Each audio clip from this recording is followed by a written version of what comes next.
Well, Folds of Honor founder Major Dan Rooney joins us live from Dallas to explain. Good morning, Dan.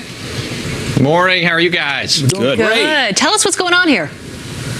Yeah, I think that was a great bump in it. We look at our country right now, and people are not afraid to burn the flag. They're not afraid to kneel, to protest. And, you know, honestly, I don't agree with that. But as a member of the United States Air Force Reserve, I'll wake up every day to defend that right. But I think the beauty of what we're doing down here in Dallas today is it's not red or blue like all the rhetoric seems to be. It's red, white, and blue. And it's about Americans coming together, uniting on behalf of those who have made such great sacrifices for us, and we'll be standing 24 hours a day until we raise $1 million down here. So it's just it's an awesome thing. So, all right, break us down. How's this all going to work, Dan? Give me the mechanics of this stand. Well, to go back, these moments of synchronicity I talk about with you guys, chance with a purpose, put me on a commercial airline flight with this guy named Gus, who's this incredible force of nature down here. It was his idea. So there are 13 crates that have been made, and each one of these crates has the boot prints of a soldier who was killed in action. Their children being Folds of Honor recipients. So we have a group of great Americans down here, and they are committed to stand every day until they raise $1 million, and they're standing 13 minutes at a time, and people are donating $13. The reason for the number 13 is there are 13 folds that bring the flag to its triangled shape. So it's just this incredible demonstration of patriotism, us coming together to remember, to honor, but more importantly, I think, to help these families who have been left behind. And at such an important time, as we've been talking about. So what time does this start, and how can people watching, how can they help out? How can they donate? So literally, they are starting to stand right downtown in Dallas, and they can go online to standofhonor.org and make a pledge. You know, Folds of Honor is going to have an incredible year. We'll put between $13 and $15 million in scholarships out the door, but we've got between $4 and $5 million of unfunded qualified requests, and that's why days like this are so important, and that Fox Nation is so important to ensure that we help these families. Well, that's what's so special about Folds of Honor as well. Not only do you take care of the children of the fallen who gave everything, but you also are willing to stand for this country and for patriotism and for purpose. This event today does both, and our folks online can support it. Hope you will. Thanks, Dan. Thank Always, you, great Dan. seeing you. Yeah, for more information, go to Godspeed, y'all. You got it. To foldsofhonor.org. Foldsofhonor.org is the website if you want to support kids who might get a college scholarship and should get a college scholarship after what their parents have given this country. It's awesome. All right. Hide your kids. President Trump is one step closer to repealing and replacing Obamacare. This will cost American lives if it ever becomes law. Hide your kids. That's a great video. Anyway, are they taking the scare tactics too far? Our own Geraldo Rivera here to react next. He never takes anything. Roaming on in. Joe, when we showed a shot of the White House, and Pete had no idea who she was. You know, someone tweeted me, and she said, you know, my husband and I are 70 years old, and we know who Sia is. I'm basically an 80-year-old in my mentality. So you're older than 70. You're older than 70. They're younger than me. I'm older. You were just listening to Lawrence Welk before the show started. It's how I get motivated. Right.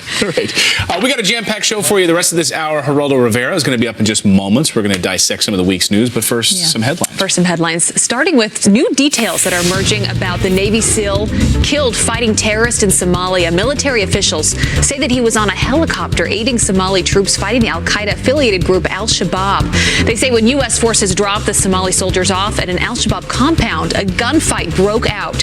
One SEAL was killed and 2 others were wounded. It is the first U.S. service member death in Somalia since 1993. His name still has not been released. And this is a sad story. A Penn State fraternity and 18 of its members facing criminal charges over the death of this student. Authorities say Timothy Piazza died after falling several times with toxic levels of alcohol in his body during a frat party. The 19-year-old suffering 4 hours with severe injuries while friends allegedly failed to get him help. Charges against fraternity members include involuntary manslaughter and evidence tampering. And now to some extreme weather. We're following powerful storms tearing through the south as flooding takes over the East Coast. 10 people now confirmed dead from high water. The latest victim, a Missouri man, after his car was swept into a flooded creek. The same system pounding the north, turning roads into rivers. Take a look at that.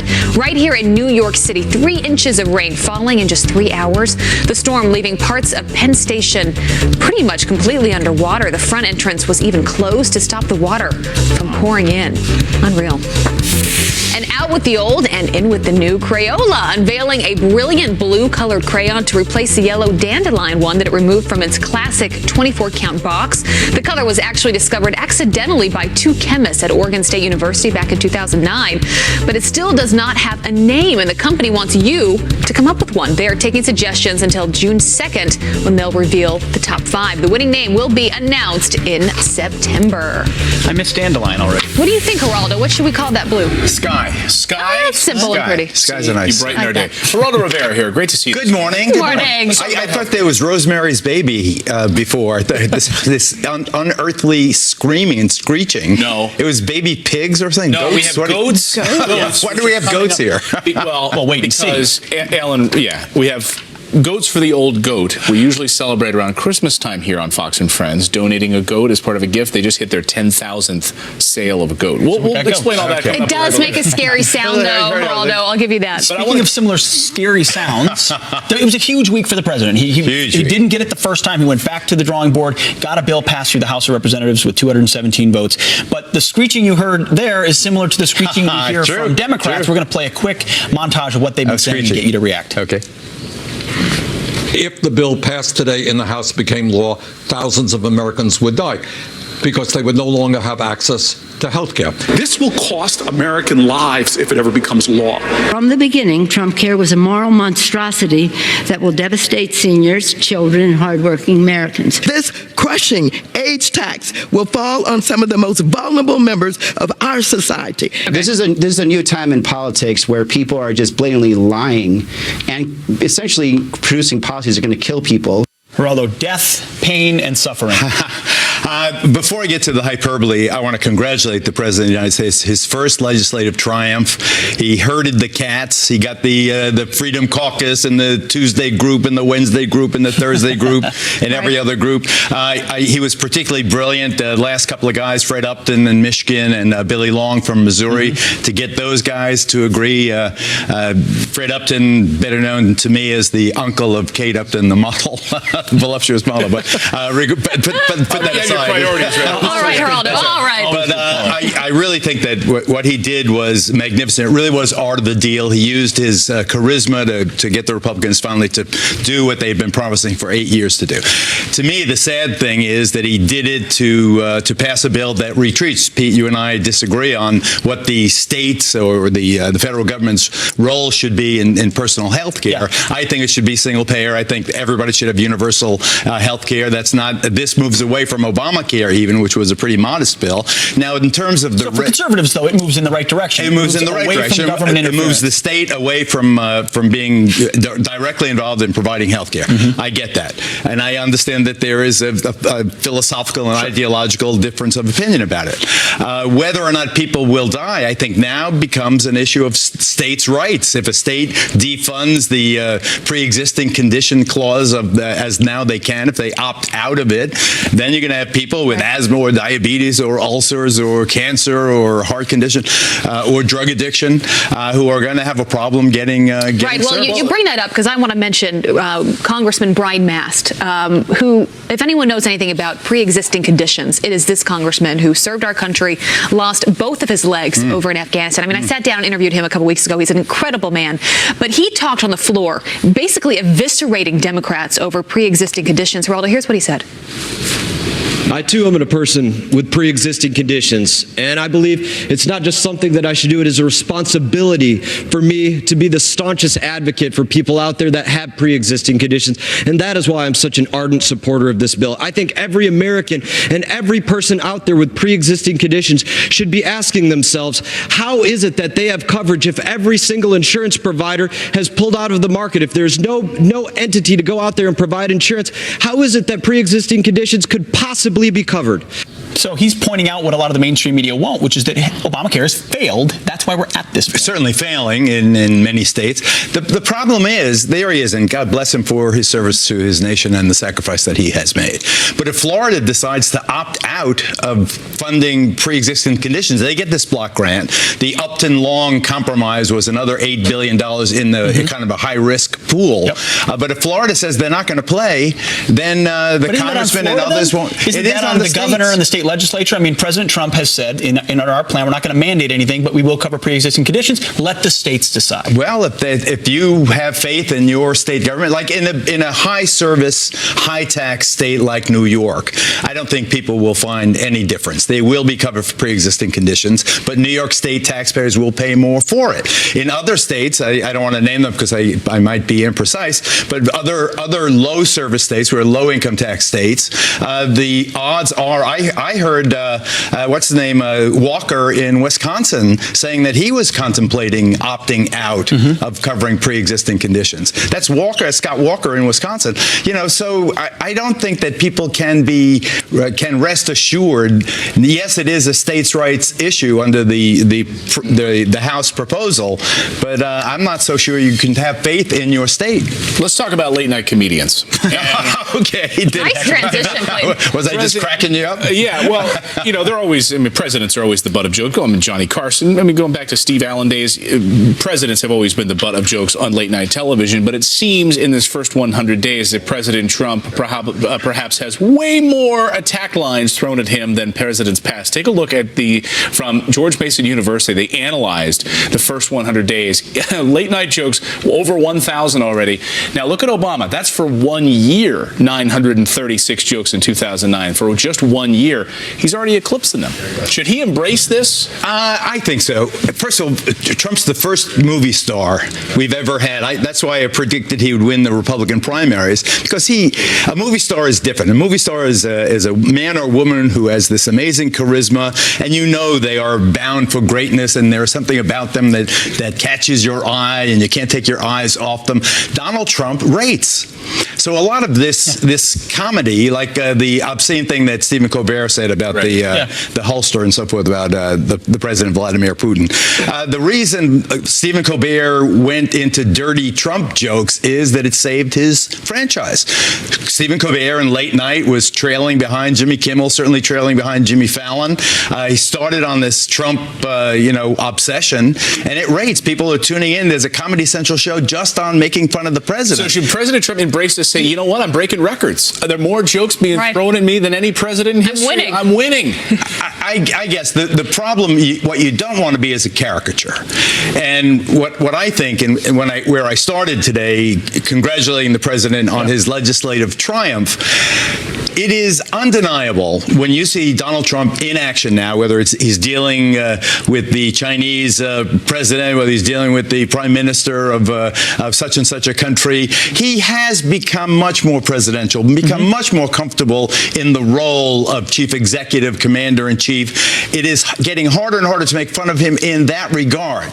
What is easier to make fun of is his, kind of outlandish personal look, the hair and the, Which, of course, they conflate all of that. But isn't, the president's still talking about fake news. He tweeted about it a couple of times yesterday. If you've got, by the end of his first year, if those numbers remain the same, he'll have 3,000 to 4,000 and almost 10 times the amount of jokes in late night. And by the way, that kind of bias, what does that expose? The FCC, Geraldo. That's a different question. What kind of bias does it expose? It clearly exposes that people have a chip on their shoulder for Donald Trump. But that doesn't say that these jokes are having a negative impact on his presidency. I think it's making him more familiar to people, making him more approachable to people, making him more simpatico in a way. I think that it's a good thing for Trump. And to Clayton, to your point, I think he embraces it. He can make fun of it, and I hope he doesn't miss another White House Correspondents' Dinner, because I bet you, with a little practice, he could have zingers that make the press really look bad. No doubt. And maybe motivate him to speak more directly to the American people, sort of bypassing that, because you can't. Which is what he did at the White House Correspondents' Dinner with that 2-screen of him in Pennsylvania. And but I also want to point out, Geraldo, the FCC is looking into Stephen Colbert's jokes. But it was a dirty joke. Yeah, they said that they might have to charge him. The one thing I didn't say, and I should have, and in that regard, there's some things you can't say about the President of the United States, just like about the Queen of England. You don't make oral sex jokes about the President. I mean, there's got to be a line. There's plenty of movement. There's so much to make fun of if you want to. You can do it even with the family in a gentle way. But when you go down and low down and dirty like that, it's not that we don't want to boycott anybody. We don't want people not to stop watching anybody.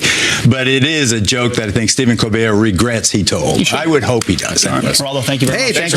Good morning. Go back and hang out with those goats. That noise. So creepy. All right, Republicans claiming victory over Obamacare, but it wouldn't have been possible without one man's work behind the scenes whipping up the votes. House Majority Whip Steve Scalise here with what he did to make history next. And students take over an entire building on a college campus, occupying it for days until the school capitulates and meets the snowflakes' demands. This morning, it met those demands, including a different color of paint. Plus, goats for the old goats.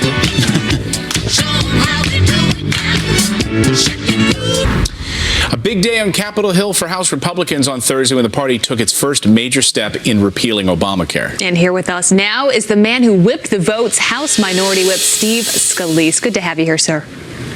Good morning. Good to be with you. All right. The big question here, how'd you do it? Well, we worked nonstop to make sure that we built the coalitions, made the necessary changes in the bill to ultimately produce an even better bill that lowers premiums, protects people with pre-existing conditions, and ultimately lets people choose their own health care decisions. And you saw our conference come together, and clearly we have a lot of different factions within our conference, but they all had the same approach to wanting to really, truly provide relief to people from Obamacare. So we had Chris Direwall on the show earlier. We were asking him what's next and how this all breaks down in the Senate and then gets kicked back to you and committees. So it's great victory on Thursday for you. Then it gets kicked to the Senate. Then it's going to come back to you guys in some perhaps watered down version, in Chris's words. And then it might get ripped apart. Do you see this sailing through? Will the president sign a bill this year that looks like the one we saw on Thursday? This is what the legislative process is all about. You know, you look at any major piece of legislation that's ever been signed, it goes through the House, it goes through the Senate. If the Senate makes changes, it goes to a conference committee, and then we get it to the president's desk. And that's our goal. And again, the main objectives are, even if the Senate makes changes, they need to make sure they stay focused on the primary objectives, and that is lowering premiums for families, protecting people with pre-existing conditions, and giving people the freedom to actually make their own health care choices. That's what we did in this bill. I hope the Senate continues to build on that. And then Donald Trump's ready as president to sign a bill into law that finally frees people from the failures of Obamacare. Congressman, as much as this is a policy fight, it's a perception and a messaging fight as well. You're already hearing Democrats say that it's death and pain and suffering and destruction is coming because of a bill like this if it gets passed. What's the biggest misconception? How are you going to push back on how this bill is framed? Two biggest misconceptions. First of all, that people have good health care today. You look in Iowa next year, you will not be able to buy any health insurance if you're in the Obamacare marketplace because it's collapsed. There's literally nowhere to go. And the biggest one probably is on pre-existing conditions. And I would refer people to something we maintained in our bill. It's called continuous coverage. And what that means is whatever health care plan you have today, if you have a pre-existing condition, you can never be denied coverage and you can never be charged a dime more, not any amount more than anybody else in that plan. That's maintained, and that can't be waived by any state. What does this mean for 2018? Is this going to cost you seats in the House? I think this might gain us seats in the House because it means we followed through on our promises. People don't like Obamacare. And if anybody's surprised that we were going to try to repeal and replace Obamacare, it was a central figure in every campaign, including in the presidential race when Donald Trump as candidate said, I'm going to repeal and replace Obamacare, and Hillary Clinton said she'd keep it. Congressman Steve Scalise, we appreciate you joining us this morning. Thank you, sir. Thanks. Good to be with you. Thanks.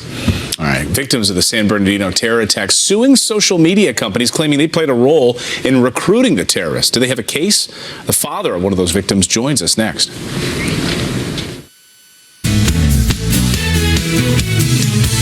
Welcome back. Some quick headlines from 30,000 feet.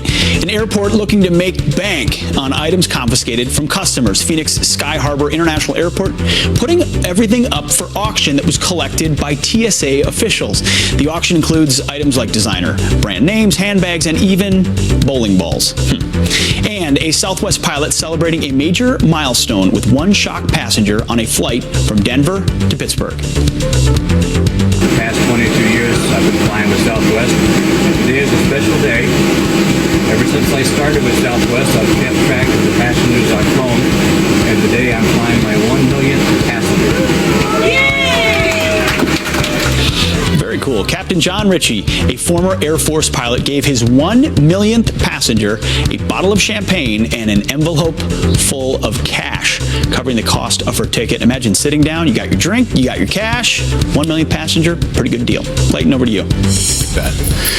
Thanks, Pete. Well, a new bombshell lawsuit blaming Google, Facebook, and Twitter for the deadly San Bernardino terror attack in 2015. And now YouTube is losing some major advertisers because ads were recently placed near videos created by ISIS supporters. And the ad company saying, we don't want to be a part of that.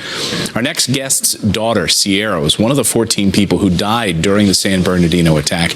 Gregory Claiborne joins us now. Gregory, good to see you this morning. Good to see you as well, Clayton. So this lawsuit contends that social media companies knowingly helped spread this propaganda, that they knowingly gave out accounts to terrorist groups. Is that what this statement says? Is that what this lawsuit going after? Well, I'm not certain that the lawsuit is going after us actually knowing that they actually gave accounts to known terrorists. What I do know is that they promoted it, they sponsored it, and they actually supported the act of terrorism throughout the world by actually promoting these activities. How did they promote the activities? Well, just like anybody else promotes anything on Facebook or any of the, social media outlets, they do it through funds being raised, sponsors, they pay advertisers pay to be on. So they, that's how they're actually funding these accounts, these actual activities. And basically the information that is, disseminated to the public and everybody watches this, you have training videos on how to kill and all these types of things, to make bombs and so on and so forth. So yes, they're doing it. Do you think that social media has given rise to these lone wolves? They're not really lone wolves anymore. They're part of a community of people who are looking for radicalization. They're looking for a connection to somebody else in that community. Absolutely. That's the way that they communicate. They communicate in multiple different ways, and they're also funded, like I said before, through this process. Facebook released a statement on this saying our community standards make clear that there is no place on Facebook for groups that engage in terrorist activity or for content that expressly supports for such activity. What do you say about that statement from Facebook? Well, Facebook has the right to say whatever they would like to protect themselves. At the same time, they do a whole lot of things on Facebook that you wouldn't want your child to see, nor your mother or your father. At the same time, that they actually promote people being able to communicate and connect with one another and do all sorts of things. So they can say what they want. People they use that platform in the way that they choose to. And Gregory, you don't want this to happen to any other family. Tell us about your daughter, Sierra. Well, my daughter Sierra was a special young lady. I love her dearly, and I always will. She's a biochemist. My daughter as a child, she was extremely intelligent, and my wife and I, we promoted that in her heart, in her spirit. She's a child of God, and we just made sure that she had every tool that she could possibly have. I'm a very competitive person, so I instill that in her desire to learn and be a blessing to others. That's who my daughter is, and we started the foundation in her honor, the Sierra Simone Sunshine Claiborne Foundation for Excellence. And what we helped her to do is get an education in biochemistry and sciences and medicine, and that's what we are promoting with our foundation, helping young people to achieve their goals. Such a great message, turning that tragedy into something hopeful to help other families across this country. Gregory, we appreciate you joining us this morning, sharing your story, sharing your side of this story in this lawsuit as well. Thanks, Gregory. Thank you. All right. Abby and Pete, over to you. Thanks, Good stuff. Thanks, Pretty Clay. powerful. Yeah. Well, President Trump took a lot of heat for claiming he was wiretapped by President Obama. But now another 2016 candidate is coming forward saying he may have been wiretapped as well. And how you can make a difference this Sunday by buying a baby goat. That's not the first thing I thought of, but it looks pretty cool. Plus, Janice Dean is live from Churchill Downs, the site of...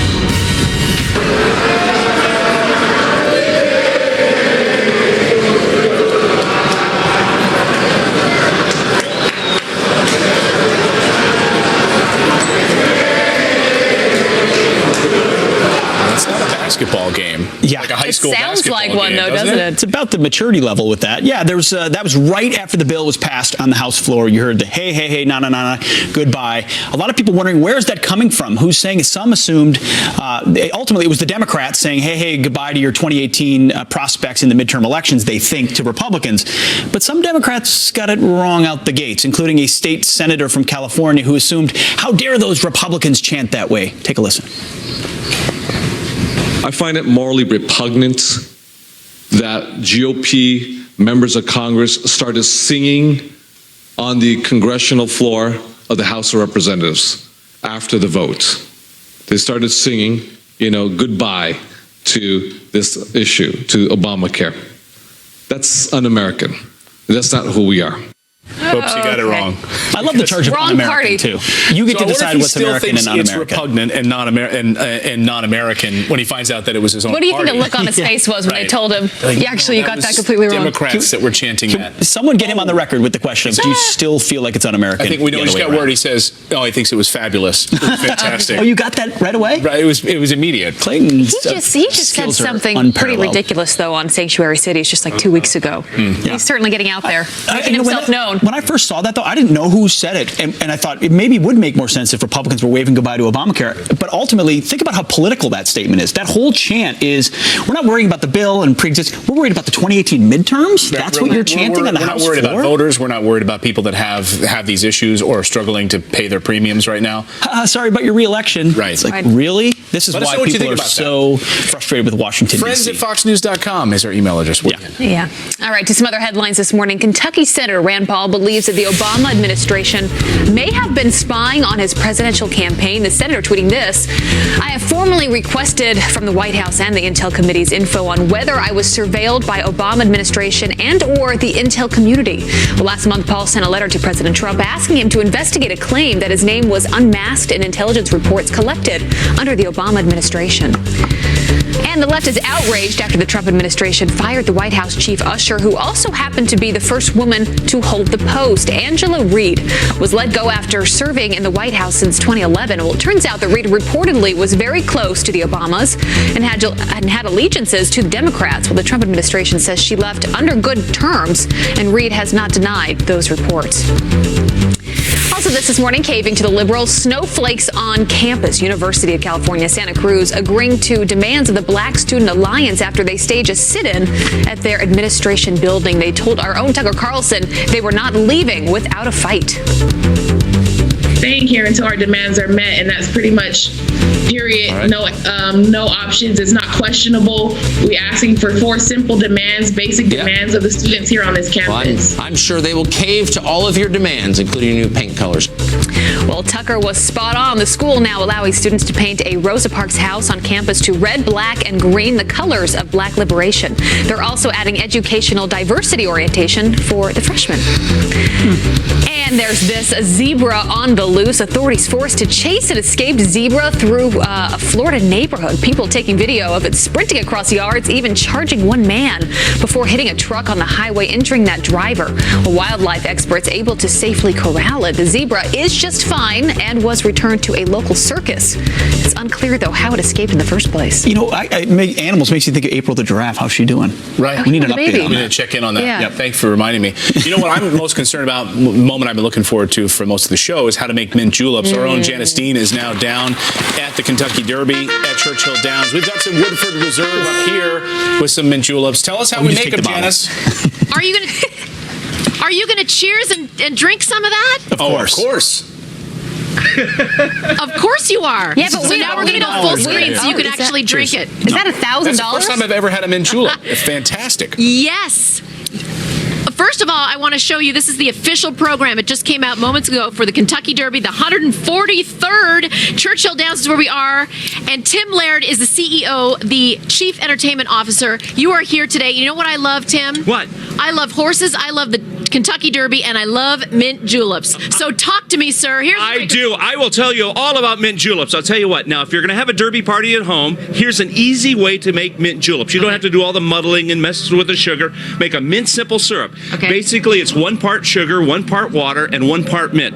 Take the sugar and water, put it in a saucepan, heat it up, stir it till it dissolves. Then take it off the heat, put in your mint, stir that, let it steep like a tea for 20 minutes, and then you get this wonderful mint simple syrup. Can I just take that with me? Because that's too much work. Absolutely. Then you have to add, anyway, so for your mint julep, 2 ounces of Woodford Reserve, the official bourbon of Churchill Downs. Official bourbon. Official, 2 ounces of that, with 1 ounce of your mint simple syrup, and garnish it with a big bouquet of mints. That is great. I'm just going to put and then this a in my sipping pocket. star. You bet, and probably that later. Okay.